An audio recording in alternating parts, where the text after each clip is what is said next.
Primeiramente, gostaria de agradecer a presença de todos, desejar um bom início de noite. Doutora Alice, doutor Bernardo, doutor Gustavo. Agradecer, logicamente, ao nosso presidente estadual, doutor Rafael Oni, nossa presidente da Caixa de Assistência de Advogados, doutora Cláudia Prudêncio, nossos coordenadores científicos, Pedro Miranda, né, coordenação geral de nossas comissões, e doutor Marcos Vinícius Borges, que é nosso coordenador científico também, e também presidente da nossa Escola Superior da Advocacia. Bom, eu venho aqui, como vocês bem sabem, substituindo o nosso colega doutor Rogério. Espero ficar não à altura dele, porque esse seria soberba da minha parte, mas gostaria apenas de poder cumprir esse nosso papel de forma eficiente, digamos assim. O tema que a gente vem trazer hoje é da responsabilização dos agentes públicos nas contratações públicas em tempos de pandemia, no caso que nós passamos, logicamente, a Covid-19. Lembro a vocês que não sou especialista na área de direito público, mas aí atuo dentro do Observatório Social de Santa Catarina e do Brasil, especialmente no Comitê de Compliance Nacional do Observatório, e também sou aí conselheiro da OAB estadual e participo junto à Comissão de Moralidade Pública da nossa OAB. A doutora Alice, ela é a doutora Alice Voronoff, né, doutora? Doutora e mestre em Direito Público pela UERJ, procuradora do Estado do Rio de Janeiro e, logicamente, advogada. Doutor Bernardo Wildlins, mestre em Direito pela UFSC e é presidente da Comissão de Licitações e Contratos da nossa seccional catarinense. Doutor Gustavo Costas Ferreira, é advogado, mestre em Direito Administrativo pela UFSC e é vice-presidente da Comissão de Moralidade Pública da nossa seccional catarinense. Bom, acho que a gente tem que já adentrar o tema aí, e é um tema muito forte, principalmente agora, nesse momento de pandemia, porque a legislação ela permite, em casos de emergência como esse, como vocês vão explorar muito melhor do que eu isso, situações em que há dispensa de licitação, digamos assim, desburocratização na contratação de serviços e produtos, né? Então, isso pode dar, digamos assim, um maior poder, maior liberdade para o agente público agir nesses momentos tão delicados de pandemia. E nós temos sérios problemas acontecendo no Brasil afora justamente por conta disso. Sobrepreço, contratação direta, onde poderia, de certa forma, haver uma espécie de certame, digamos assim, e a gente precisa explorar esse tema, que é a questão. O servidor público, o agente público, ele é ou não responsável por esses seus atos, em especial nesse momento de pandemia, né? Nós sabemos que tem uma medida provisória do presidente Jair Bolsonaro que trata desse assunto e que também sofreu uma ação direta de inconstitucionalidade. Então, doutora Alice, eu já gostaria de começar pela senhora, pela doutora, né, para a gente tentar abordar justamente isso. E o agente público, como ele entra nessa situação, né? Qual é a responsabilidade dele, se ele tem responsabilidade limitada, ilimitada, enfim. Com a palavra a colega, por favor. Bom, boa noite a todos, boa noite, Tiago, boa noite, Bernardo, Gustavo. Eu queria agradecer bastante o convite da OAB Santa Catarina, da Escola Superior de Advocacia, na pessoa do Bernardo Wildlins. Quero dizer que é uma grande felicidade, né, poder estar encontrando com vocês virtualmente, o meu colega de IDASAN, nosso Instituto de Direito Administrativo Sancionador, o Gustavo, que é para a gente uma menina dos olhos, né, a gente vem desenvolvendo junto com o professor José Roberto Pimenta, e venho aqui para trazer, acho que mais... como as pessoas costumam falar nos painéis, provocações e reflexões do que efetivamente conclusões, tá? Para essa finalidade, eu fiz uma exposição que ela é mais generalista, que ela está dividida em 3 eixos. No primeiro eixo, eu vou fazer uma introdução bastante breve do panorama mais recente de definição normativa acerca da responsabilização dos agentes públicos, a partir da LINDB e da própria MP 966. Na sequência, eu vou tratar de uma abordagem de algumas questões específicas do regime de contratação excepcional previsto pela Lei 13.979 para contratações com alguma interpretação que me pareça deva ser dada a partir desses parâmetros hermenêuticos trazidos pela MP 966.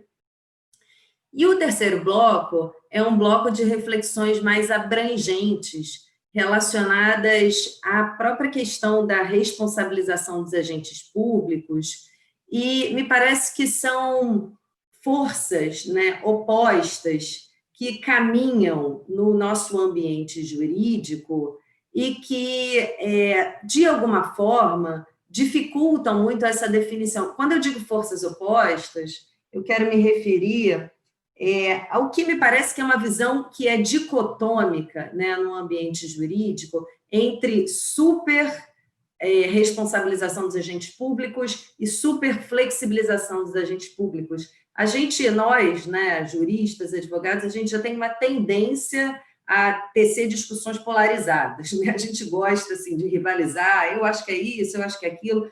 E nessas discussões envolvendo responsabilização de agentes públicos, elas acabam trazendo, né, um viés que é muitas vezes de paixão, né? As pessoas se empolgam nessas discussões. Lembro que tive até um webinar muito interessante com o professor José Roberto Pimenta, e isso vem muito do olhar das instituições. Ele que está do lado do Ministério Público, a gente discutia a MP 966. Então, ele do olhar do Ministério Público, ele falava assim, nossa, essa medida provisória, em tempos de flexibilização do regime de contratação, de abertura de arestas, de afrouxamento, é um absurdo. Agora que a gente tinha que ter um sistema de responsabilização mais forte.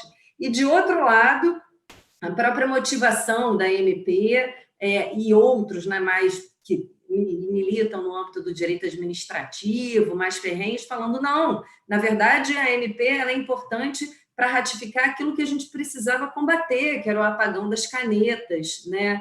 Que era o administrador público infantilizado porque não consegue decidir, né? Ele, na verdade, está sempre temendo um espectro de responsabilização tão grande que ele não consegue caminhar com pernas próprias. E nisso eu já começo a primeira parte da minha exposição, que é um pouco desse contexto que motivou, né, a edição do artigo 28 da LINDB. Então, passando muito rapidamente, existia, né, no âmbito jurídico, o que a gente tinha, tanto que é uma expressão que foi muito, né, expandida, até por conta de um artigo do ministro Bruno Dantas, que é a dificuldade do gestor, o apagão das canetas, porque os espectros de responsabilização, o Gustavo vai tratar disso na fala dele, são tão amplos e superpostos. Então, a responsabilização administrativa ela vai caminhando para a responsabilidade interna, para a eventual responsabilização no âmbito do Tribunal de Contas, pelo dano ao erário, caminhando, né, no âmbito de controladorias, hoje, onde ele é chamado para responsabilizações por atos de corrupção, se estiver envolvido. Depois, a gente tem o espectro da lei de improbidade, no âmbito criminal. Então, isso gerava, né, como gera esse elemento, né, de uma superposição de sistemas de responsabilização com um entendimento, por exemplo, do Tribunal de Contas, que era no sentido de que a referência para o bom gestor é o administrador médio, é aquele que toma todas as cautelas, é o bom pai de família no âmbito da administração pública, né? Isso gerava um sarrafo que estava muito lá em cima, né? Chegar a esse administrador médio sempre foi muito distante da realidade, né? E digo principalmente da realidade dos nossos municípios, até da realidade de estados, em que a gente tem um corpo muito insuficientemente capacitado e até incapaz de compreender tramitações que sejam mais complexas envolvendo contratações administrativas. Então, a LINDB ela é resultado de um esforço, né, de um grupo de pensadores do direito administrativo, administrativista, para justamente definir que, olha, tal como já acontece em outras esferas, o magistrado, por exemplo, quando ele decide, ele nem sempre decide bem, ele pode decidir mal, ele pode decidir de maneira equivocada. Eu, por exemplo, tenho vários embates envolvendo a minha atuação, né, como procuradora do Estado, em que eu teço críticas muito severas a decisões, por exemplo, que numa ação civil pública dizem para mim que eu tenho que utilizar X recursos, né, do meu orçamento para fazer uma obra numa encosta em Petrópolis, quando eu acho que isso não é a prioridade da administração pública. Eu acho que ele está decidindo mal, eu acho que ele não está fazendo uma análise de impacto regulatório, ele não consegue nem enxergar a consequência disso que está sendo determinado. Mas ele pode ser responsabilizado? Não, porque a responsabilidade é subjetiva. Só quando ele agir com fraude, quando ele agir com dolo no âmbito de um processo administrativo, é assim para o magistrado, é assim para outros membros de outras carreiras, né, para o Ministério Público. E no âmbito dos gestores em geral, talvez essa explicitação não ficasse tão clara. A LINDB veio para isso, para dizer que, olha, a responsabilidade é quando estiver caracterizado o dolo ou o erro grosseiro. E o erro grosseiro definido, então, no decreto de regulamentação como aquele erro que é um erro que vai além, né, do homem médio, que é um erro crasso, que é um erro que não poderia ser admitido. A LINDB veio bem, e eu preciso dizer que mesmo no âmbito do Tribunal de Contas, a jurisprudência que num primeiro momento foi mais reticente, que até fazia uma diferenciação, porque falava assim, para fins de sancionamento, a gente pode até usar o critério da culpa grave. Agora, para fins de dano ao erário, como a gente extrai da Constituição, o critério precisa ser a culpa simples. Isso foi evoluindo até para precedentes do Tribunal de Contas, que foram bastante que acolheram, né, a ideia, de modo geral, do erro grosseiro.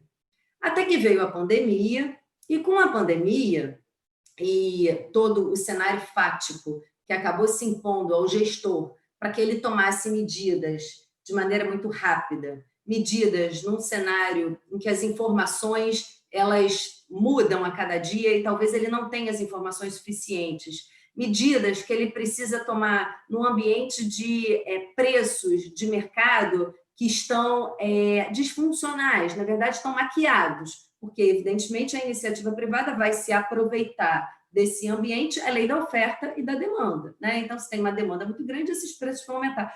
Como proteger esse gestor? Então, toda a motivação em torno da edição da medida provisória número 966, que explicita, né, as questões do que é caracterizado culpa no âmbito da pandemia, ela vem justamente com esse objetivo. E vem, me parece, de uma forma que acabou reacendendo aquele que era um debate que, de certa forma, estava ali adormecido. A LINDB foi aos pouquinhos, e quando vem, eu fiquei muito surpresa que, com a medida provisória 966, o julgamento do STF, uma série de discussões na internet começaram a acontecer, e eu comecei a enxergar discussões que, a meu ver, eu nem sabia que existiam. Então, por exemplo, discussões no sentido de que erro grosseiro é diferente de culpa, que, na verdade, o critério que foi adotado pela LINDB seria, de fato, um critério inconstitucional. Na minha cabeça, eu já tinha internalizado de maneira muito clara que erro grosseiro é sinônimo de culpa grave, que essa gradação da culpa, né, numa densificação normativa pelo legislador ordinário, ela seria constitucional, não veria problema nisso, até porque a Constituição não diz como tem que ser a culpa, então não via vício de inconstitucionalidade, mas essas discussões elas se reacenderam, né, de maneira muito viva. Veio o julgamento no STF, em que o STF, me parece que com muita habilidade, faz a ressalva que está deixando de lado a discussão em relação à LINDB, que não ia discutir isso agora, trata especificamente da medida provisória, valida, né, esse sistema de responsabilização, fazendo uma interpretação conforme que remete à necessidade de justificação da ação do gestor a partir de critérios técnicos e científicos e de observância dos critérios da prevenção e da precaução. Eu não vou entrar, né, nesses critérios e nas consequências disso, me parece que isso já foi abordado em muitas discussões.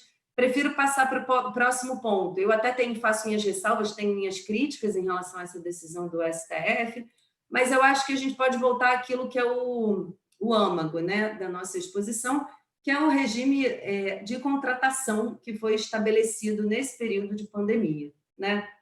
No período de pandemia, por força, de novo, de um estado de necessidade, o legislador ele responde por intermédio da Emenda Constitucional número 106, de 2020, que foi, né, ficou conhecida como Orçamento de Guerra, né, instituindo um regime extraordinário fiscal, financeiro e de contratações para enfrentamento de calamidade pública, e aí flexibilizando dispositivos constitucionais que faziam aquelas amarras, né, de responsabilidade fiscal, e a Lei 13.979, que traz nessa linha uma série de afrouxamentos muito importantes, né? E que, para nós que militamos na área do direito administrativo e de contratações públicas, embora a gente soubesse, né, a gente já escuta há algum tempo que a Lei 8.666 ela é muito ruim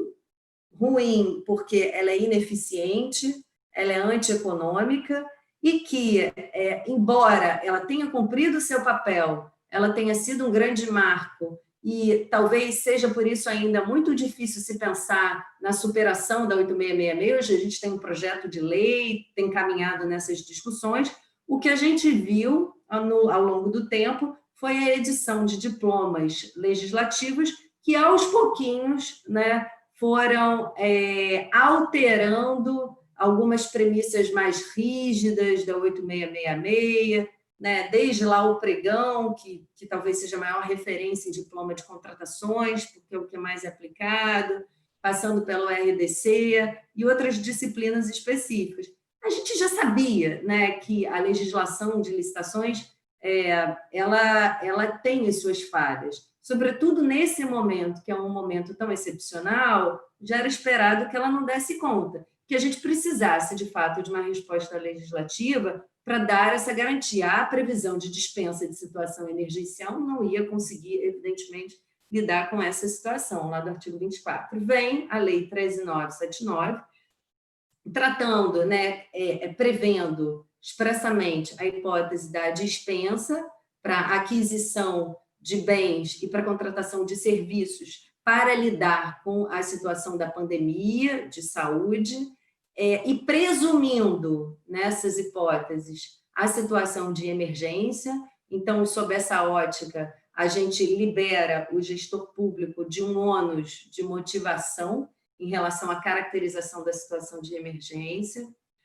A lei traz ainda uma previsão de simplificação daquela fase de planejamento em relação aos estudos que devam ser feitos, possibilidade de um projeto básico, termo de referências mais simplificados, a possibilidade de dispensa de estimativa de preços, desde que haja a devida justificação pelo gestor, a possibilidade de, havendo restrição de fornecedores, dispensa de apresentação de documentação relativa à regularidade fiscal e trabalhista, ou ainda cumprimento de requisitos de habilitação.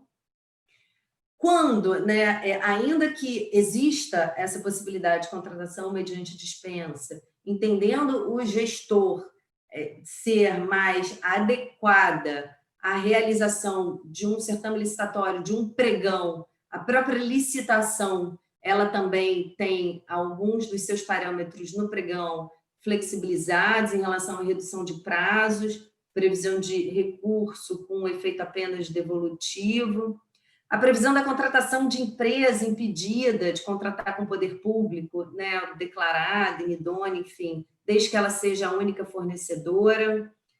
Então, a reflexão que eu queria, né, provocar aqui e fazer com vocês de maneira muito ampla, né, dentro das possibilidades desse webinar, que esse regime legislativo transitório ele era necessário, eu não tenho dúvida, né? A questão que se colocou e que vocês têm visto em Santa Catarina, eu tenho visto no estado do Rio de Janeiro, e a gente tem visto em muitas localidades, é que, de fato, talvez a gente não tivesse ou não tenha ainda um amadurecimento, né, das nossas instituições para a compreensão da aplicação, porque, ao mesmo tempo em que essa lei ela abre portas, ela puxa no sentido de impor um ônus de motivação muito maior para o gestor. Então, essa compreensão de que, na verdade, eu tenho uma janela maior, né, de possibilidade, até de discricionariedade. Discricionariedade, abrindo parênteses, eu estou me referindo aqui não a um espaço de decisão livre, mas a um espaço de decisão informado pelo direito, em que os elementos que eu estou considerando, eles estão dentro de um leque de possibilidades mais ampla. Ele vem também me puxando pelo lado do meu ônus muito maior de justificação, de motivação daquelas escolhas, né? Ao mesmo tempo, então, essa é uma compreensão que me parece, né, que deve ou deveria ter ficado muito clara quando foi instituído esse regime transitório, talvez não tenha ficado tão clara. E uma outra compreensão que me parece que também deveria ter ficado muito clara é a de que criar um regime, né, de afrouxamento de balizas para a contratação para atender ao interesse público primário, porque, na verdade, a lei de licitações é um instrumento a serviço do interesse público primário. Não quer dizer que a gente possa prescindir de um sistema de controles, e aí eu quero me referir a um sistema de controles que seja concomitante a essas contratações. Porque eu não sei vocês em outros estados, mas a experiência que a gente teve aqui muito no estado do Rio de Janeiro, na área de saúde, que foi uma área que esteve, né, assoberbada com essas demandas, foi que esse modelo de contratações emergenciais de pandemia começou a acontecer, mas o controle interno não funcionava. Então, a gente tinha as contratações acontecendo sem uma preocupação que fosse concomitante de transparência, de divulgação de informação, até de definição de fiscais desses contratos. E aí, quando a gente foi olhar lá na frente, na verdade, já tinha um caminho, né, de atos que tinham sido consumados, que a gente agora fica numa sinuca de bico. O que a gente vai fazer com isso daqui? Esses pagamentos já foram feitos, esses serviços foram prestados, e esses contratos foram acontecendo, né, numa rapidez e de uma maneira em que a administração pública talvez não estivesse preparada para receber e para funcionar dessa forma, né? O que eu acho que deverá ser daqui para frente uma experiência institucional muito importante, né, para a gente entender que situações de crise elas precisam ser trabalhadas com uma legislação que é o que o próprio Tribunal de Contas tem falado. A gente vai precisar, né, de uma jurisprudência excepcional para essa situação excepcional, que leve em consideração, né, todas as dificuldades do gestor e tudo que aconteceu, mas também ter mecanismos institucionais que possam ser acionados concomitantemente, para que a gente construa, né, parâmetros. A gente não precisa jogar no lixo tudo que a gente conquistou. Não é porque a gente entrou numa pandemia que eu rasgo, né, toda a experiência de construção institucional, de licitações, de controle. Então, assim, se a contratação é diferente, o controle talvez tenha também que se adequar para isso. E isso me parece que não foi, né, não conseguiu, a gente não teve uma reação no ritmo. O que a gente acaba tendo agora na verdade, um controle que vem a posteriori, né, já com instrumentos que são muito agressivos, com ações civis públicas, né, procedimentos de improbidade, que são traumáticos, né? Esses instrumentos mais violentos, eles são traumáticos.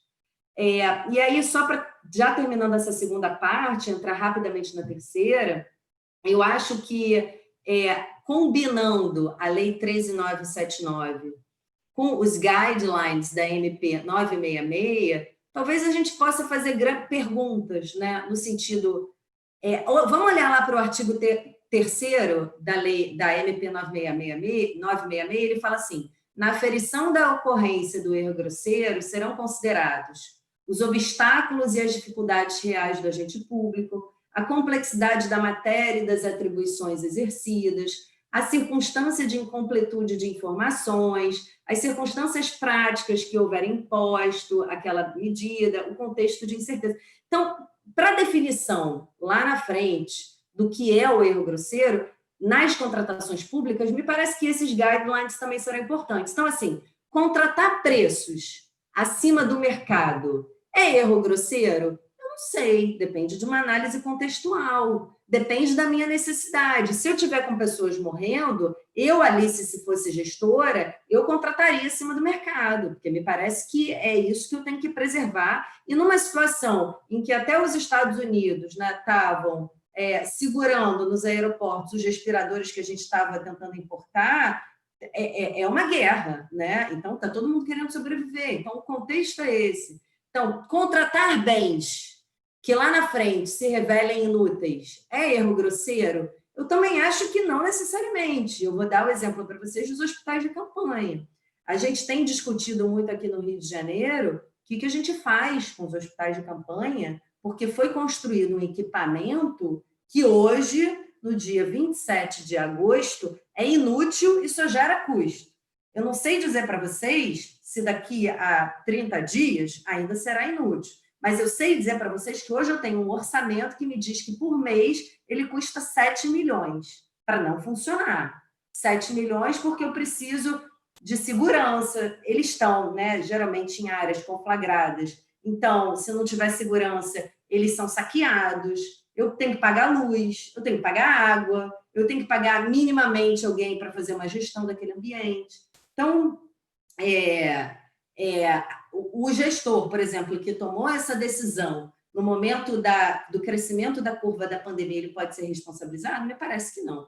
Agora, de outro lado, é erro grosseiro estender para situações que não são situações de calamidade em emergência a dispensa que está prevista na lei? É erro grosseiro. E isso a gente também tem visto em algumas situações, um oportunismo no aproveitamento desse regime mais flexível.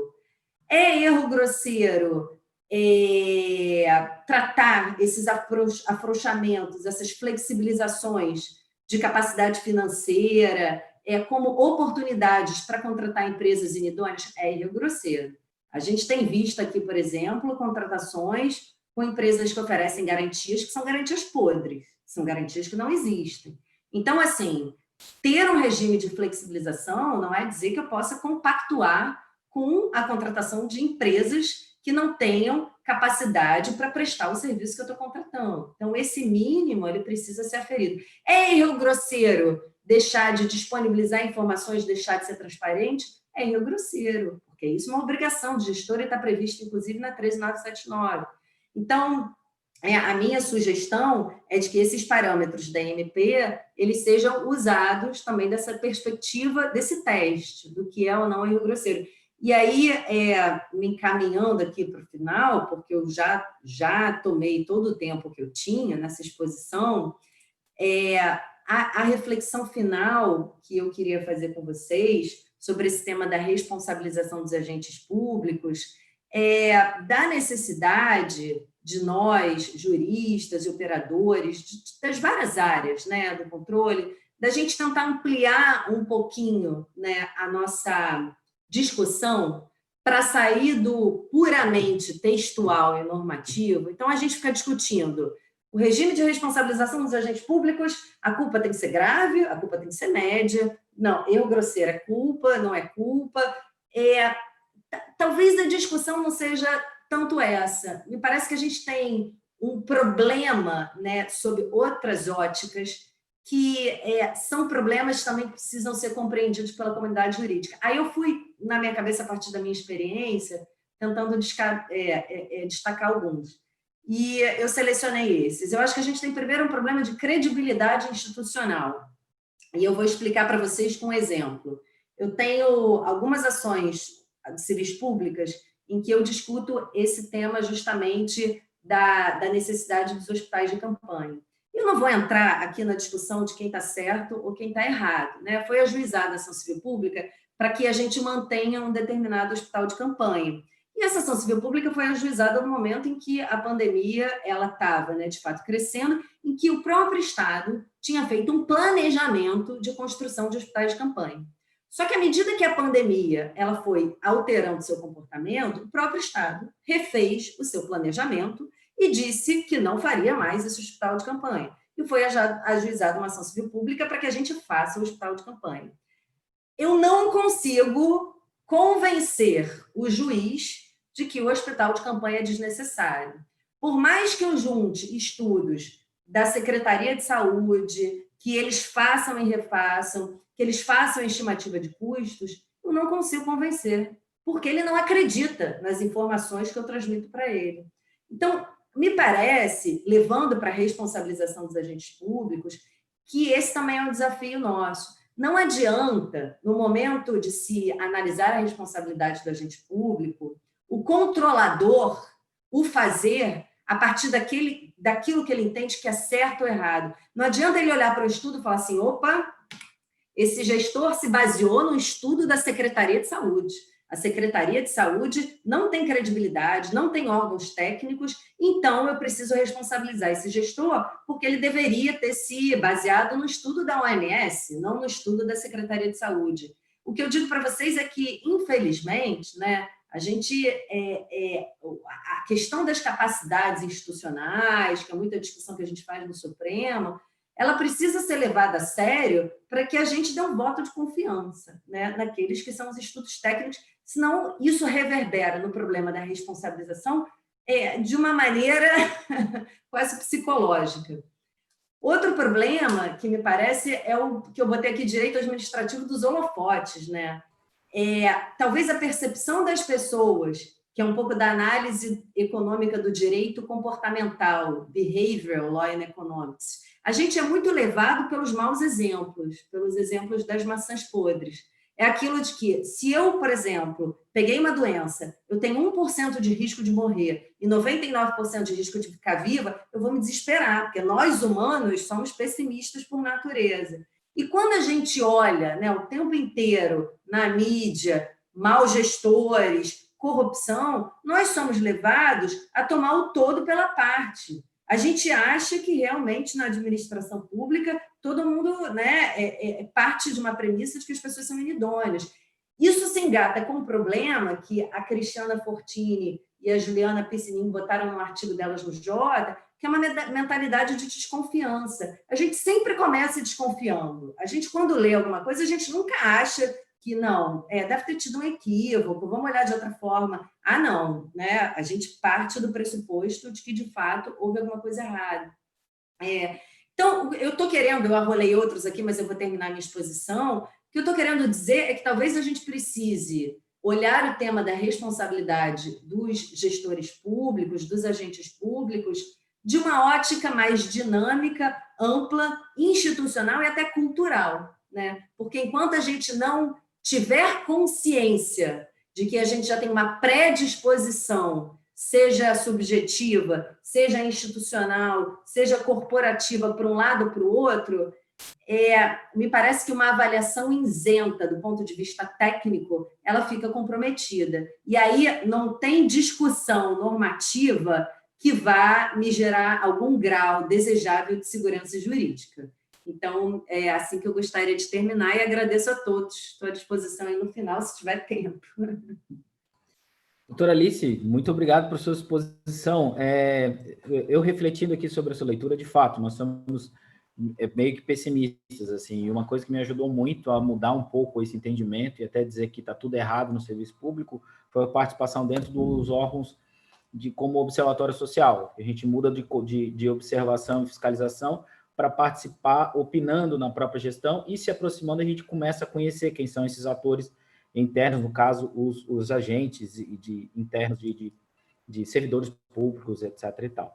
Mas aqui, como o nosso foco aqui é responsabilidade, sim ou não, até eu puxo o gancho já direto para o doutor Gustavo, para que ele explique isso. Ok, e se houver responsabilidade do agente, né?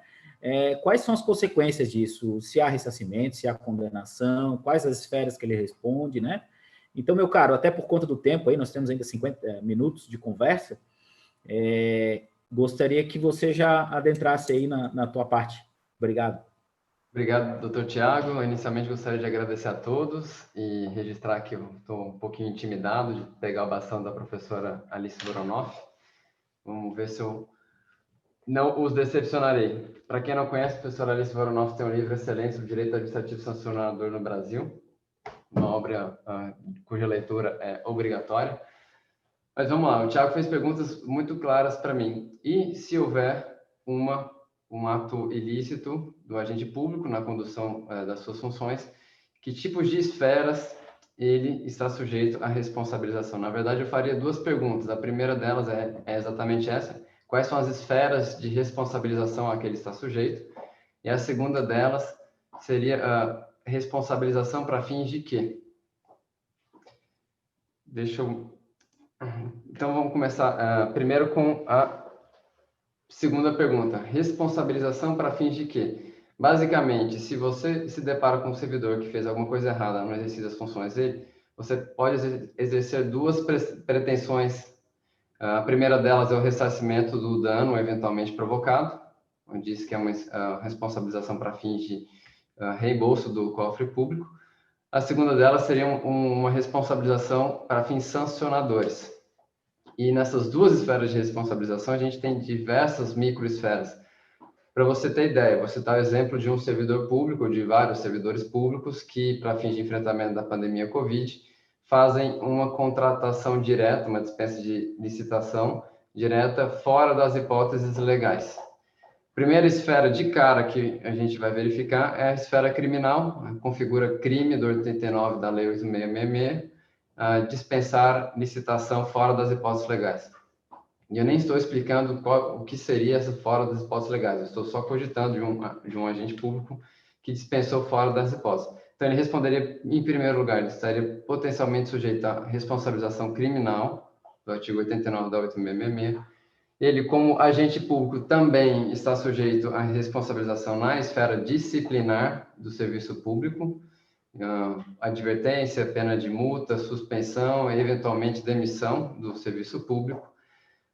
Para mim, o mais grave, o que eu ficaria com medo se eu fosse agente público, e felizmente eu não sou, ele está sujeito também às penas da lei de improbidade. Existe um tipo específico no artigo 10, inciso 8º da Lei 8429, que é dispensar ilegalmente a licitação. É uma modalidade de improbidade de causação de dano, então, portanto, você precisa do elemento culpa ou dolo. Depois, a LINDB, que a professora Alice Voronoff mencionou, existe uma discussão ali se a culpa leve bastaria, culpa média bastaria, ou se não, se seria a exigência mínima, a existência de erro grosseiro, que, no meu ponto de vista, é sinônimo de culpa grave.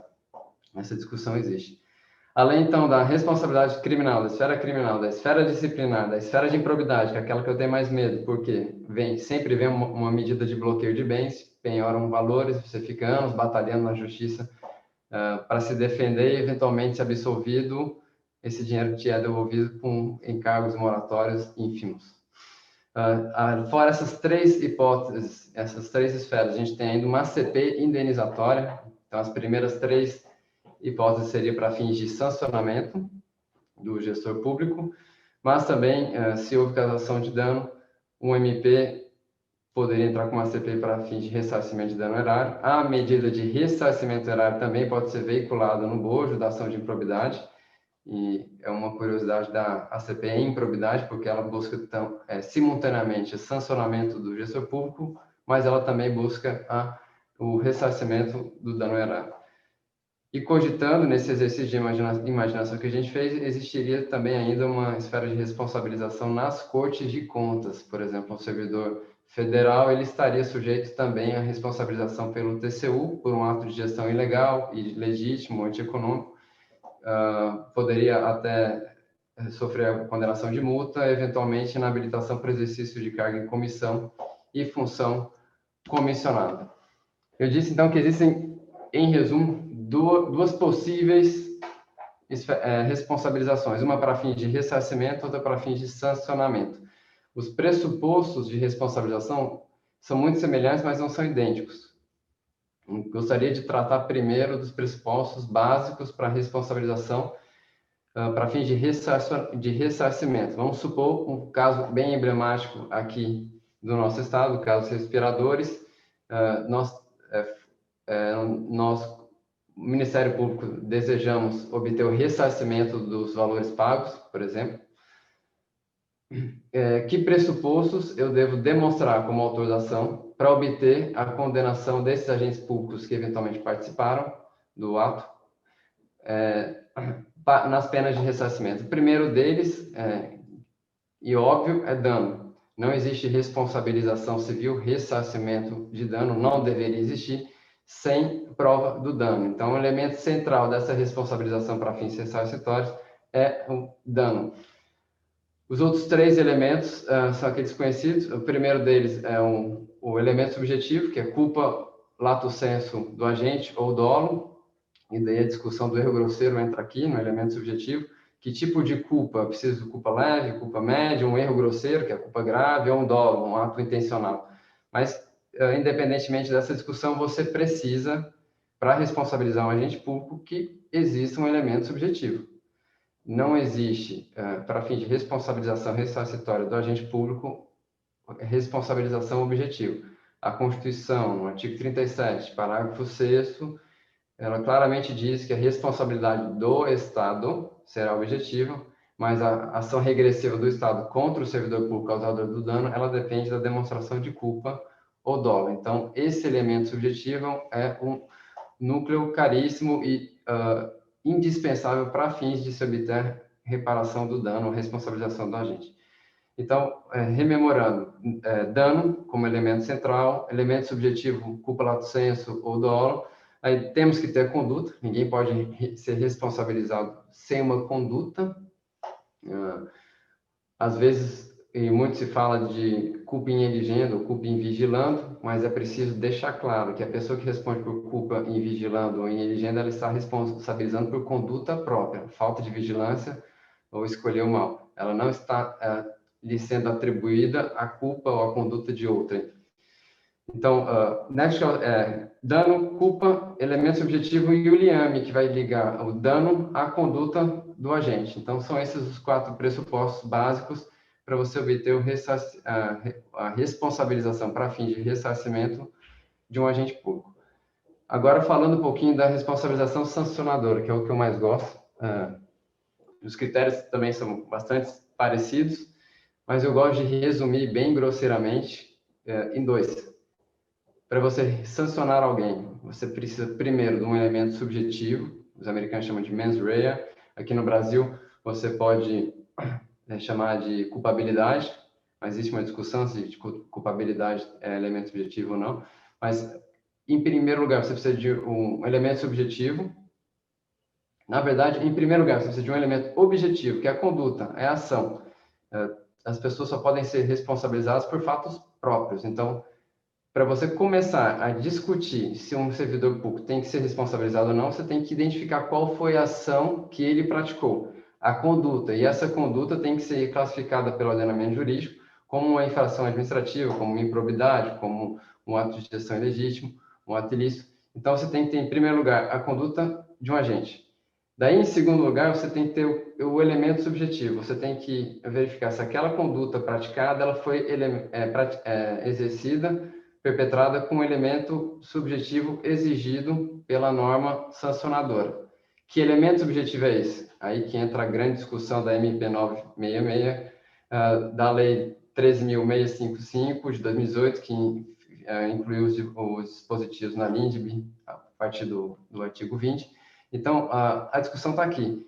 Que elemento subjetivo eu preciso para fins de responsabilização sancionadora do agente público? Eu posso punir alguém por culpa leve, por um pecadilho, ou, na verdade, para punir alguém, eu preciso de uma culpa grave, de um erro grosseiro ou de uma atuação dolosa. Essa é a cereja do bolo, essa é a discussão rica que a gente tem a respeito dessa matéria. O dano, para fins de sancionamento, não é indispensável. O dano ele pode ser uma qualificadora, talvez, da responsabilização, mas você consegue, sim, responsabilizar um agente público sem a existência de dano. essa é uma confusão que se faz muito. O dano é elemento central na responsabilização para fins de ressarcimento. Agora, sancionadora, o dano é dispensável. O que você precisa é uma conduta típica e um elemento subjetivo mínimo exigido no ordenamento jurídico. A culpabilidade aqui, também, fazer um breve parênteses, ela tem duas funções para fins de responsabilização sancionadora. Ela, primeiro, serve como fundamento da pena. Em tese, você não pode responsabilizar um agente público se ele não tem essa culpabilidade, esse elemento subjetivo exigido. E ela também serve como medida da pena. Então, vamos lá, verifiquei que o agente público tem um standard de culpabilidade mínimo para eu responsabilizar ele. Agora eu vou voltar na culpa de novo e vou ver, então, qual que é a medida da pena dele. Se a culpa dele é muito grave, isso vai refletir na dosimetria da pena dele. Se a culpa é pequena, leve, média, também. Então, a culpabilidade tem essa dupla função de fundamento de sanção, como também de medida da sanção a ser imposta.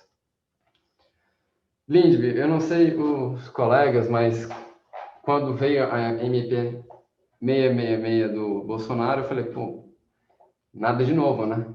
Tá tudo na Lindby. Essa discussão eu já vi parecer TCU que bradava a mesma coisa. Vamos instituir um regime de impunidade ou salvo-conduto para agente público. Todas aquelas discussões que muitas das vezes eram um punitivismo exacerbado, um maximalismo de infrações, toda essa discussão foi resgatada, ressurgiram da cinza por causa da MP 966. E eu confesso, eu olho de um lado a Lindby, artigo 28, que fala do erro grosseiro, do outro lado a 966, para mim é a mesma coisa. A única diferença é que a medida provisória contextualizou. Ela pegou a norma da Lindby e situou na pandemia. Para mim, ela não tem nada de novo. Ela tem algo de contextual.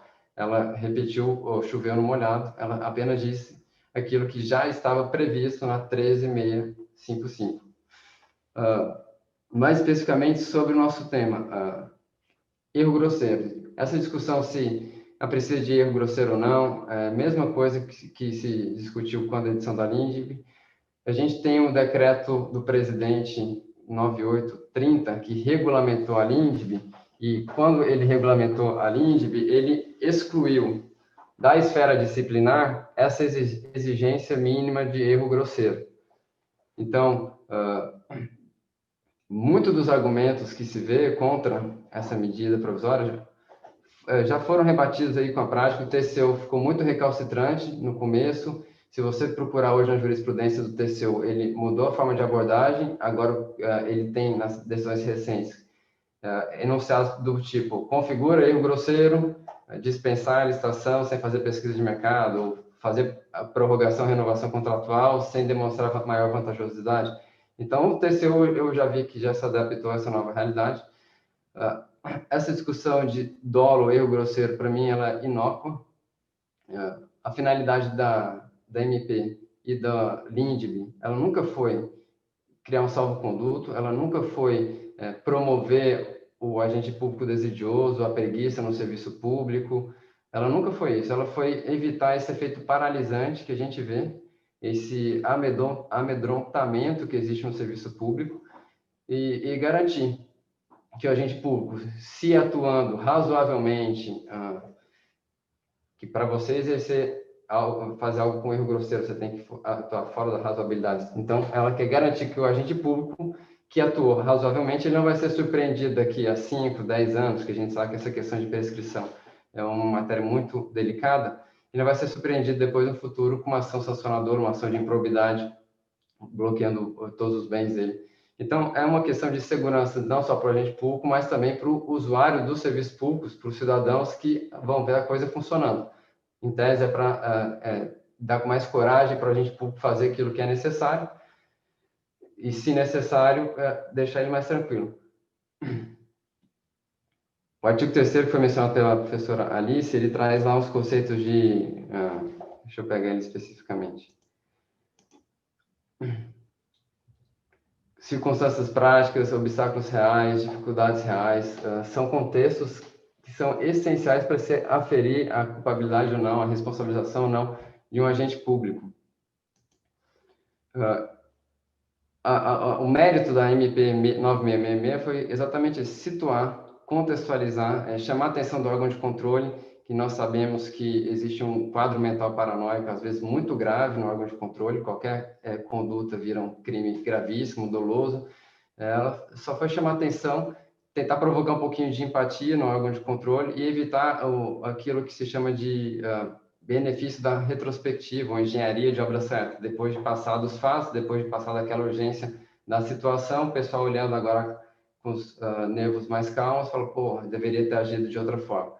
Então, para mim, eu não vejo com tanta preocupação. Eu analisei para essa palestra a ADI 6424, que foi do pessoal, contra a MP, e eu gostaria de sumarizar para vocês aqui os principais fundamentos utilizados pelos autores da ação. O primeiro deles é que a MP ela violaria a regra de responsabilização objetiva do Estado.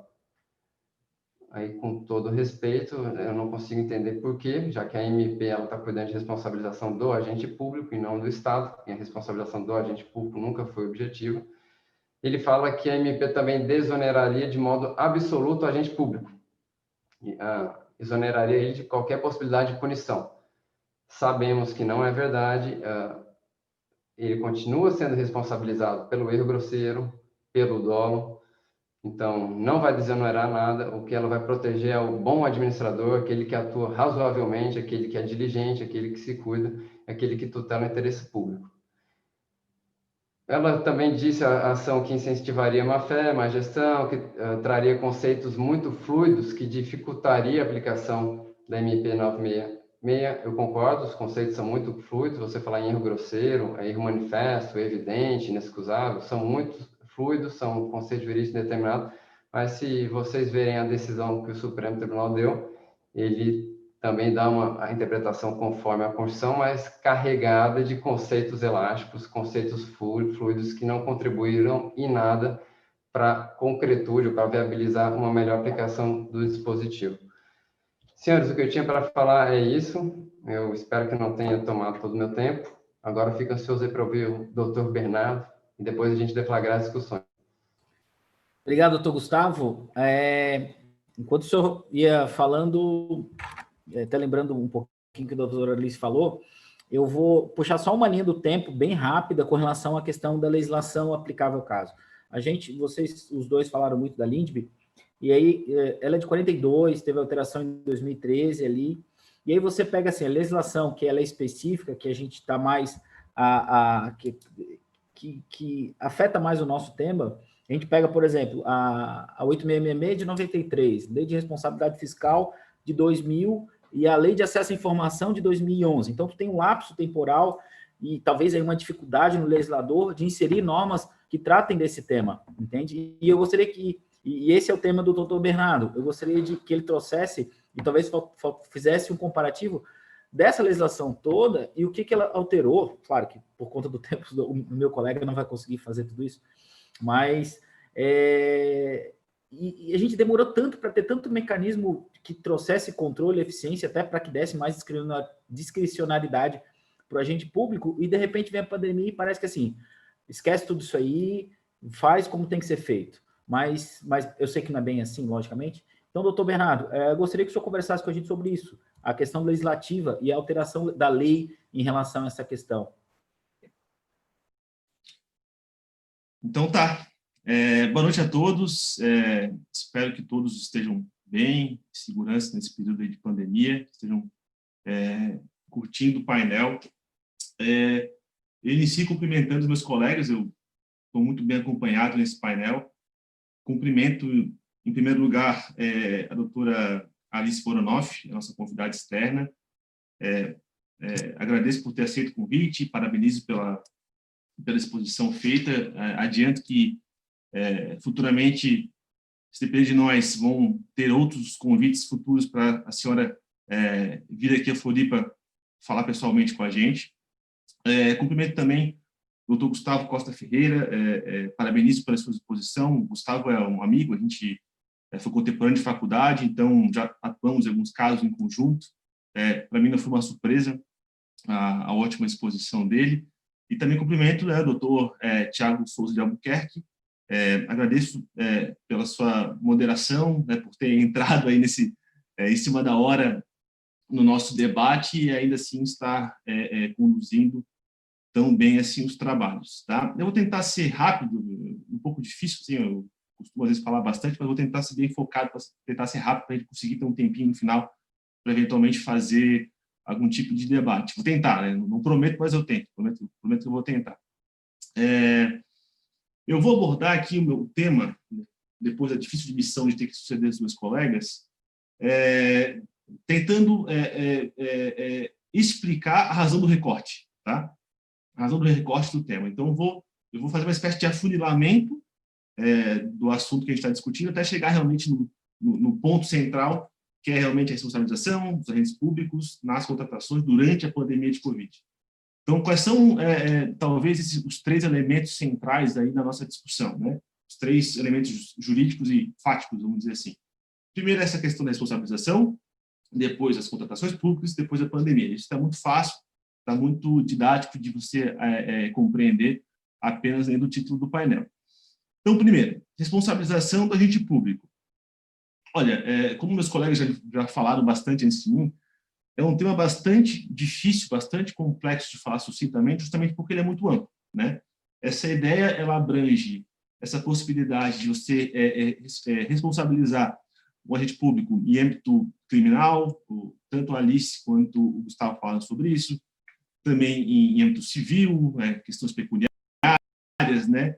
Improbidade administrativa, até a questão de responsabilização administrativa entre Estado enquanto empregador e servidor e agente público enquanto empregado. A própria questão, até a gente está vivendo aqui no nosso Estado uma situação bem específica, até a questão da noção de crime de responsabilidade, né, que é típica dos processos de impeachment, que a gente está vivendo algo bem focado nessa questão. Então, esses eventuais excessos, esses erros, essas ilegalidades cometidas por agentes públicos, eles podem ser apuradas e avaliadas por diversos ângulos, em diversas esferas, assim como o Gustavo e a Alice já comentaram. Beleza. Agora vamos afunilar mais um pouco. Contratações públicas, né? O segundo elemento, sim, que é o tema central do nosso painel, são as contratações públicas. A doutora Alice já falou muito bem na fala dela. O nosso sistema brasileiro de contratações públicas é extremamente complexo, né? Ele, enfim, foi útil, ele teve a 8666, que a doutora Alice falou, é o centro desse sistema, de contratações públicas, que tem uma série de normas que circundam esse sistema, vamos dizer assim. Então, ele é muito complexo, eu até gosto de falar que ele torna suscetível ao cometimento de erros. Ou seja, tanto os agentes públicos quanto os privados que atuam com o tema, eles ficam suscetíveis a realizar equívocos, vamos dizer assim.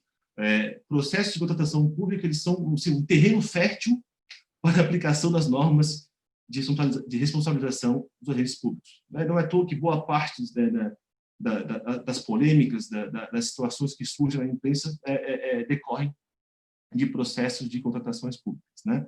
Então, a gente tem a 8666, como já comentei, temos a lei do pregão, a doutora Alice comentou, temos a lei do RDC, temos a lei das estatais, temos a lei que regulamenta as contratações de serviço de publicidade, temos legislação estadual, municipal, decretos, portarias, enfim, temos uma infinidade de normas que tornam realmente complexa essa tarefa de você contratar algo no Brasil, né? Você vender também, muitas vezes não fica tão fácil você vender para o poder público considerando essas circunstâncias, tá? Então, uma prova disso é a luta histórica que a OAB tem, até a doutora Alice, como é advogada pública, talvez deve conhecer essa luta, dos direitos do advogado parecerista, né? Muitas vezes, em processo de contratação pública, existe a obrigação do gestor público validar a sua decisão, consultar para realizar a sua decisão um parecer jurídico, né? E esse parecer jurídico ele é opinativo, né? Ele é meramente consultivo, e muitas vezes a opinião jurídica manifestada nesse parecer, por mais que seja bem fundamentada, que tenha um suporte jurídico, não seja uma loucura, digamos assim, muitas vezes o fato de talvez alguém do órgão de controle discordar dessa opinião jurídica, expõe o nosso colega advogado à responsabilização, né? Enfim, de novo, processos de contratação pública são um terreno fértil para se buscar responsabilizar agentes públicos, tá? E aí, chegando no nosso tema central, afunilando mais um pouco e passando a abordar a responsabilização em contratações na pandemia, né? Por que esse elemento pandemia é importante para esse nosso recorte, tá? Porque a pandemia, essa situação que acho que ninguém aguenta mais, todo mundo está cansado disso, algo inédito na nossa geração, não sei se vai voltar a acontecer, espero que não, torna essa equação ainda mais complexa.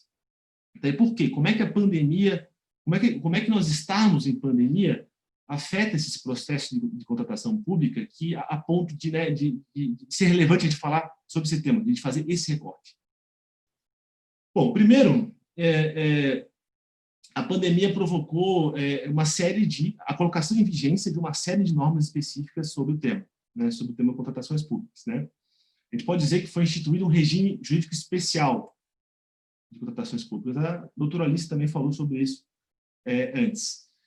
Esse processo ele foi sendo modificado, com o bonde andando, né? Até porque essa colocação em vigência dessas normas decorreu de uma avaliação prática de que o sistema jurídico comum, que é a 866 é o centro, era insuficiente para atender o pagamento dessas demandas. Então, houve a necessidade de, com o bonde andando, realizar essas modificações legislativas.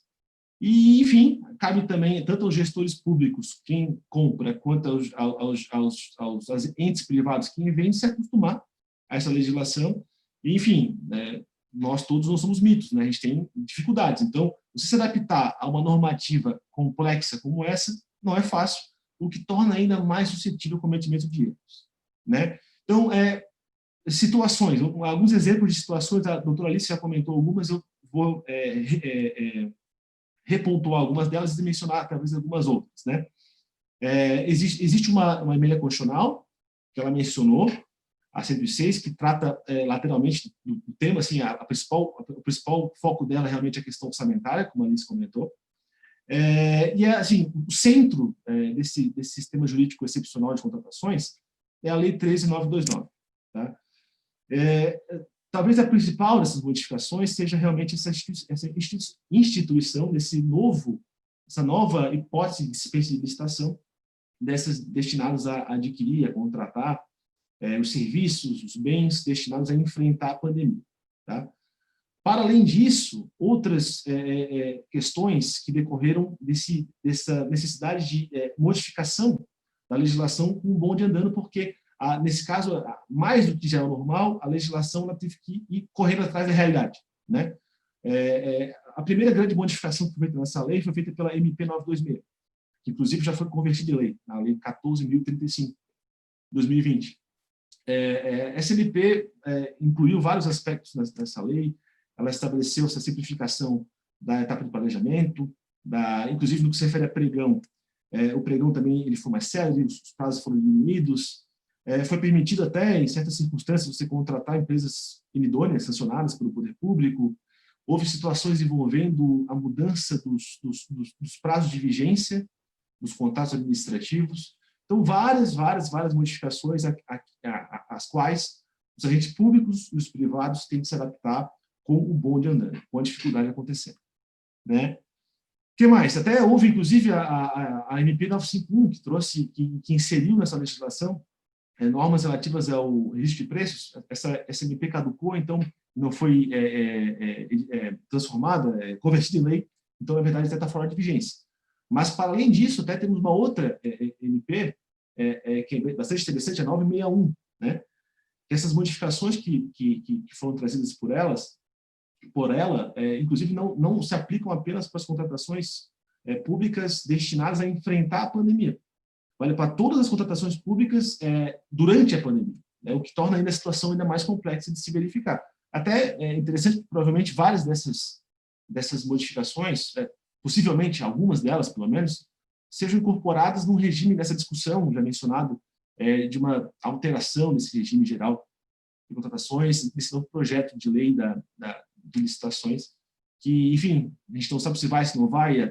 No fim do ano passado, existia uma tendência muito forte que realmente ele seria votado e finalmente entraria em vigor, agora não sabe mais muito bem, mas é provável que algumas dessas circunstâncias sejam aproveitadas, sejam incorporadas no regime jurídico padrão, não no excepcional, que é o que a gente está vendo agora.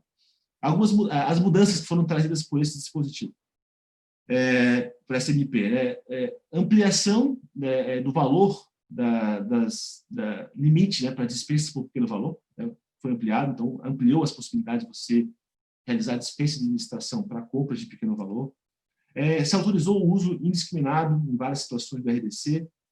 E aí houve uma regulamentação de um tema muito polêmico, que, enfim, está relacionado com quase todas as discussões que se aplicam em polêmicas de contratações públicas da pandemia, que é o famoso pagamento antecipado, né? Era uma situação que era abordada em jurisprudência do TCU e que finalmente foram colocados, né, foram alguns requisitos que autorizam a realização de pagamento antecipado, que sempre foi excepcional, né? E aí foram incluídos requisitos que justificariam a possibilidade da sua utilização. Então, essas várias leis, fora a já mencionada pelos meus colegas 966, que trata especificamente sobre a responsabilização dos agentes públicos, né, por ações durante a pandemia, visando o combate à pandemia. Então, para além desse cenário legislativo complexo, absorvido por poucas semanas por todo esse pessoal, que foi se modificando de acordo com o passar do tempo, para além disso, a própria existência da pandemia, né, já provoca um cenário diferente, um contexto diferente, mencionado pelo Gustavo, que, por si só, me parece que já impõe dificuldades, impõe, no mínimo, condicionantes à atividade administrativa, no mínimo, uma gestão de prioridades diferente, né? Meus colegas já mencionaram a incerteza que se tem, o déficit informacional, a insegurança de que o cenário vai se mudar muito rápido, a necessidade de aquisição urgente de itens, talvez que não sejam tão usuais assim, EPIs até sim, mas vacinas, respiradores, obras de hospital de campanha, enfim, tudo isso junto com o medo, que a Alice comentou também, de que talvez uma peculiaridade histórica, nós estamos vivendo uma competição global por certos itens, e em certo momento houve um receio de que não haveria oferta suficiente para a demanda de compra. Então era quase uma situação de guerra mesmo, vamos tentar confiscar, vamos abater o avião levando o carregamento para outro país, vamos tentar trazer para cá esses itens necessários. Então realmente era uma situação muito complicada, muito difícil, e que, enfim, até por conta disso eu não considero surpreendente que, enfim, vários problemas tenham surgido, várias situações tenham acontecido, em que realmente tenham pipocado no Brasil todo, inclusive aqui em Santa Catarina e também no Rio de Janeiro, situações envolvendo problemas na execução de contratos relacionados ao enfrentamento da Covid. Ok, tudo bem. Então, nessas circunstâncias, como é que fica a questão da responsabilização? Assim, na linha do que os meus colegas já comentaram antes, me parece que não haver dúvidas, até não é uma questão de impressão, é uma questão de aplicação da lei, né? Não parece haver dúvidas de que esse contexto todo deve ser levado em consideração.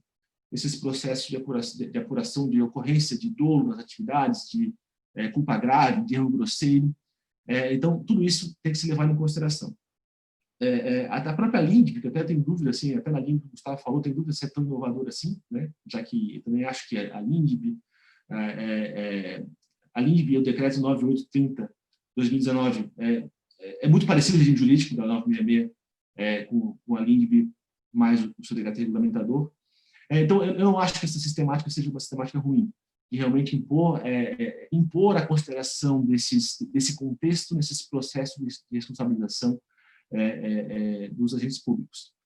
Me parece positivo aquela aplicação, assim como a doutora Alice, assim como o doutor Gustavo comentaram, daquelas situações que estão colocadas no artigo 3º, nos incisos do artigo 3º da MP 966. Aquela questão dos obstáculos, dificuldades reais, a complexidade da matéria, circunstâncias de cobertura de informações, todas essas questões serem consideradas na aferição se houve um erro grosseiro ou se não foi. ou se não houve. Né? Tudo isso eu acho relevante.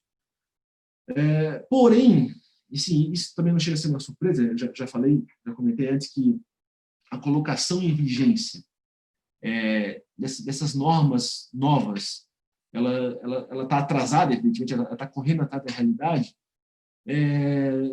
Enfim, e acho que tudo isso decorre de uma compreensão do Estado, não sei se em tempo ou se é atrasada, de que talvez as armas corriqueiras, elas tornavam o Estado incapaz, né, de lidar adequadamente com a pandemia. E me parece que a colocação em vigor da MP 966, assim como outros dispositivos também, visam fazer uma espécie, eu sei que o termo não está tecnicamente correto, mas para expor a ideia, eu acho que é relevante. Essa MP, ela talvez vise convalidar atos passados defeituosos. Ao menos no que se refere a essa questão de responsabilização. E não é exclusividade dessa MP. Até aquela MP 961 que eu comentei antes, que estabeleceu os critérios para o pagamento antecipado, a questão da mudança do limite da despesa de licitação por baixo valor. Então, o dispositivo lá é interessante, que fala o seguinte: o disposto dessa MP aplica-se aos atos realizados durante o estado de calamidade reconhecido pelo Decreto Legislativo número 6, de 20 de março de 2020, que foi o que inaugurou essa ideia de estado de calamidade pela pandemia no Brasil. Ou seja, a MP ela estabelece que esses critérios colocados agora valem para o passado, né? Então, essa noção de que você está convalidando atos passados decorre dessa ideia de que a lei está correndo atrás da realidade.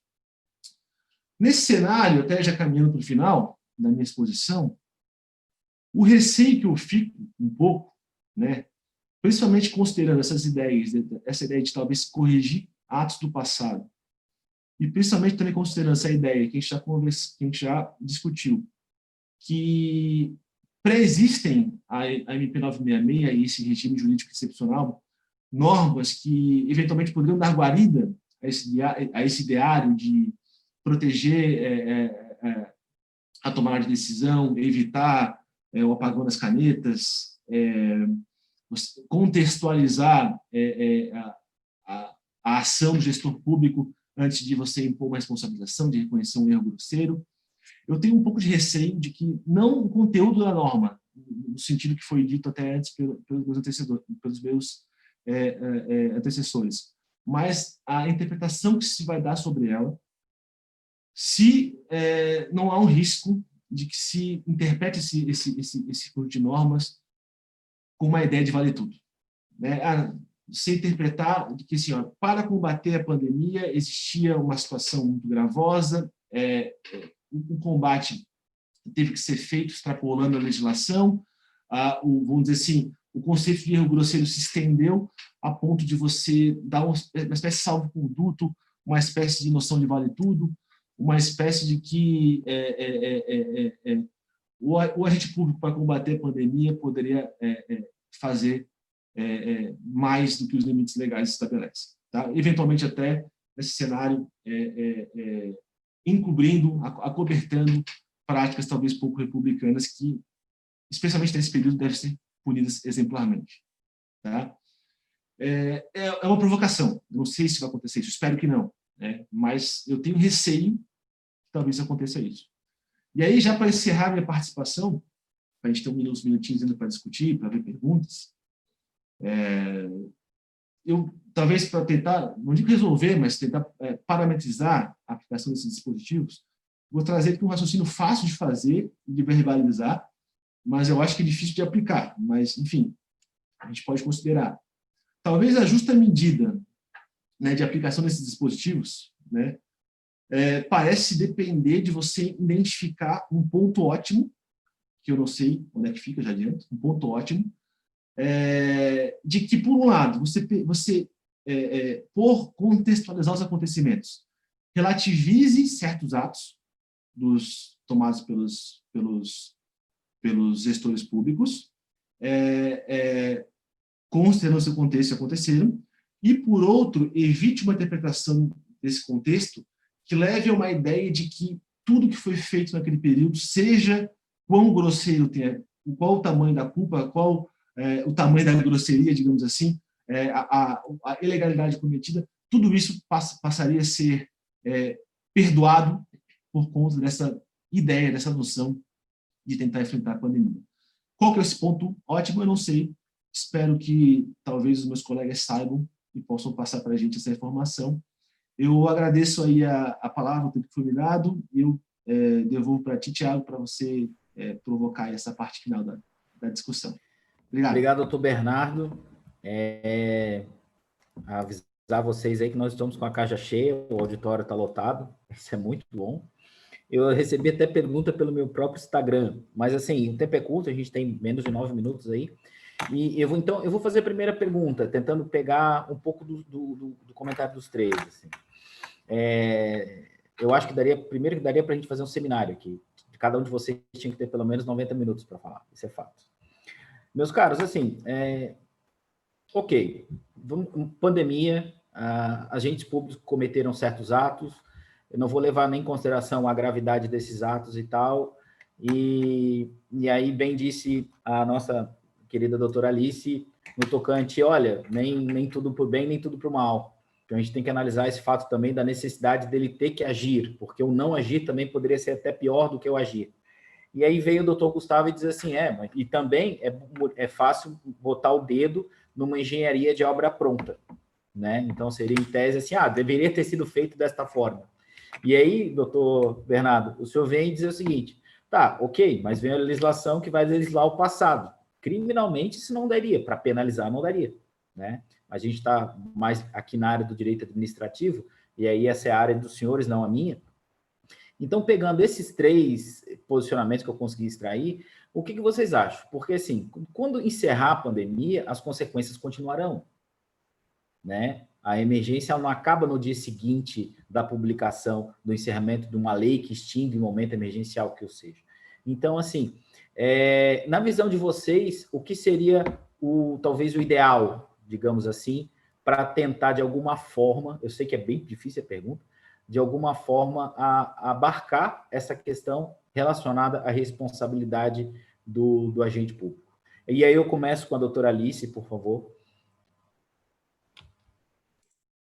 Bom, Tiago, talvez essa seja a minha última participação, não sei, mas queria parabenizar o Bernardo e o Gustavo. Acho que, a respeito da dificuldade da gente combinar antes, né, as nossas falas se complementaram, não foram falas superpostas, e acho que a gente conseguiu fazer um evento bem interessante para o público.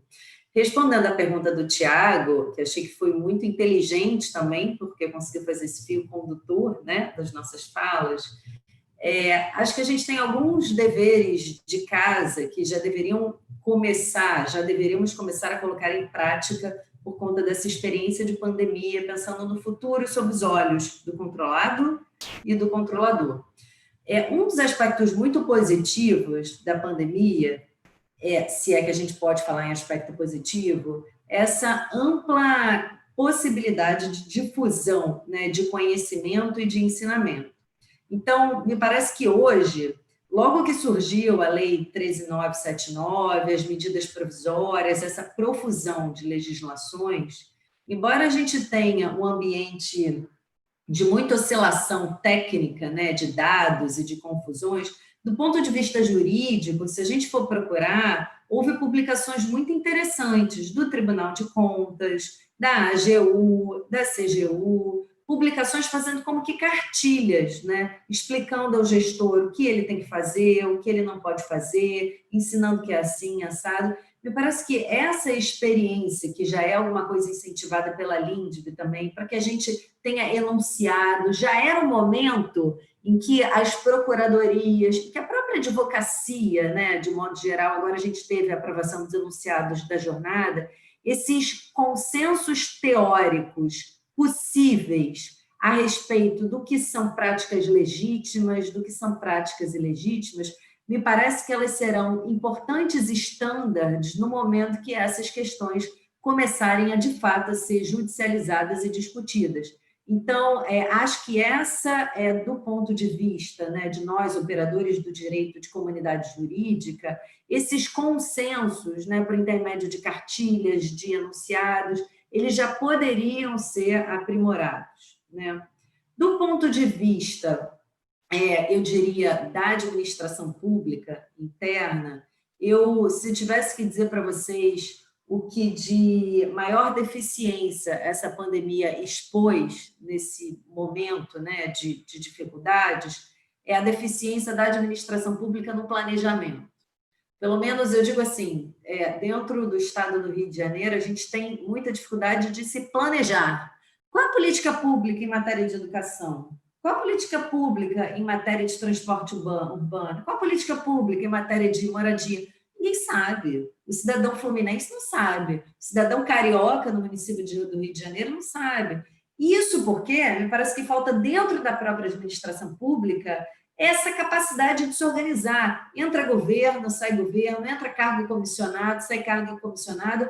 A gente não tem assim, o que é um projeto, né, para ser construído? Quando chegou a pandemia, isso virou um caos, porque como o gestor não sabe planejar, ele não consegue fazer um planejamento de crise, ele não consegue reunir, né, uma cúpula técnica e de inteligência dentro de uma secretaria, dentro de um órgão para se articular e falar assim, olha, vamos começar. Quando isso começou a ser feito, foi como reação a um cenário de caos que já estava acontecendo e, assim, meio que no teste, né? É óbvio que a pandemia é muito dinâmica, mas, assim, ter um planejamento, né, das ações, divulgar informações, foi alguma coisa também que eu acho que não aconteceu. E para a gente criar esse colchão contra responsabilizações que sejam injustas, que sejam violentas, me parece que isso tem que ficar cada vez mais claro. Tanto esse planejamento agora de transição, de um momento em que a pandemia está se arrefecendo, quanto do pós-pandemia. Isso também vai ser muito importante. E a terceira coisa que eu diria do ponto de vista até de cada um, né, que está praticando, que está dentro da advocacia ou nos órgãos de controle, a gente compreender que, assim, a melhor decisão possível é alguma coisa diferente de única decisão possível. Assim, ainda que eu, né, controladora, entenda que aquela não foi a melhor decisão, eu preciso entender que isso não é sinônimo de responsabilização. Desde a melhor decisão até a possibilidade de responsabilização, a gente tem um abismo, assim, foi como o Gustavo falou, os pressupostos para a responsabilização, eles estão positivados e têm que ser observados. Então, assim, me parece que eventuais iniciativas que sejam temerárias, que sejam infundadas de responsabilização de gestores, elas precisam, né, ser rechaçadas de maneira muito veemente pelo Poder Judiciário, com o apoio da sociedade, porque acho que, de fato, agora esse momento é muito decisivo para que a gente seja fair, né, com essas pessoas que estão ocupando essas cadeiras, que estão tendo que tomar decisões difíceis, que estão colocando seus CPFs em jogo e que estão num cenário de tanta desinformação e desaviso como a gente está. Porque eu, na minha vida pessoal, eu não sei se amanhã eu mando minha filha para o colégio ou não. E essas pessoas estão tendo que responder pela vida de todo mundo. Então, assim, tenhamos tranquilidade e sabedoria para tirar disso o ensinamento institucional possível e para tratar com justiça. Não fazer dos gestores, né, que são gestores dignos, que são gestores eficientes, maus gestores, né? Acho que isso precisa ficar muito claro daqui para frente cada vez mais. Já me alonguei, desculpa, gente, pelo tempo, muito obrigada. E, Bernardo, já me coloco à disposição, foi ótima a conversa, se a gente puder ter outras oportunidades. Doutora Alice, eu já vou lançar o desafio para o Bernardo e para o Gustavo, que um da Comissão de Moralidade Pública, é vice-presidente lá, e o Bernardo é presidente da Comissão de Licitações da OAB. E como eu estou dentro do Observatório Social, eu acho que a gente podia, sim, tratar de uma bela conversa em breve, no futuro, sobre isso. Ou até um olhar para trás do que a gente viu e o que aconteceu, pegando justamente como ponto de start a conversa de hoje. Gustavo, eu vou passar a palavra para você e depois de imediato já passa para o Bernardo. E, Bernardo, eu vou pedir para você encerrar. Pode ser? Para a gente não matar o tempo. Obrigado a todos vocês. Eu amei participar aqui. Muito obrigado mesmo. Eu vou falar bem rapidinho o que eu acho que vai ser daqui para frente. Com o assentamento dessa questão do erro grosseiro, do dolo, eu acho que os órgãos de controle eles vão evoluir no conceito de erro grosseiro. Aquilo que antes não era erro grosseiro, eles vão dar uma elastizada e vai passar a ser erro grosseiro. Eles não vão deixar de punir aquele agente público que ele acha que cometeu algo reprovável, porque ele acha que não houve erro grosseiro. Ele vai dar um jeito de evoluir o conceito e enquadrar a conduta do agente público. Então, eu não vejo com preocupação, não vejo esses novos conceitos como uma medida que vai exonerar a responsabilidade. Eu acho que não, acho que os conceitos vão evoluir. Por exemplo, a Lei 13.979, ela traz uma presunção da emergência na dispensa. Uma das hipóteses mais comuns de improbidade de emergência fabricada. Agora, eu pergunto a vocês, quem é aqui que não sabe que essa presunção ela é relativa? Na hora de controlar a dispensa, o MP vai falar que a presunção é relativa e que, no caso concreto, a presunção da emergência foi desbaratada. Então, acho que os critérios de controle também vão evoluir. Não vejo com muita preocupação. Bernardo, encerra aí, que eu acho que a gente está se estendendo muito. Gente, obrigado pela participação de todo mundo. Alice, Gustavo, Thiago, Alice, você vai ser convidada assim para outros eventos, me comprometo já a fazer isso, tão logo seja possível, junto com meus colegas. Endosso o que vocês falaram, talvez uma outra iniciativa que tem que ser levada em consideração seja a maior capacidade dos agentes públicos, dos servidores no geral, para lidar com situações de crise. Isso passa por informação e passa por educação, capacitação. Então, essa talvez seja uma atividade também que tem que ser uma prioridade pós-pandemia, já deveria ser há algum tempo, né? E, enfim, a gente poderia ficar falando mais, mas já estamos aqui com 8:02, já estamos sofrendo brigas aqui do pessoal da organização, então a gente tem que encerrar o nosso painel. Boa noite a todos e fiquem ligados aí que 8:30 tem mais uma atração do Mês de Advocacia.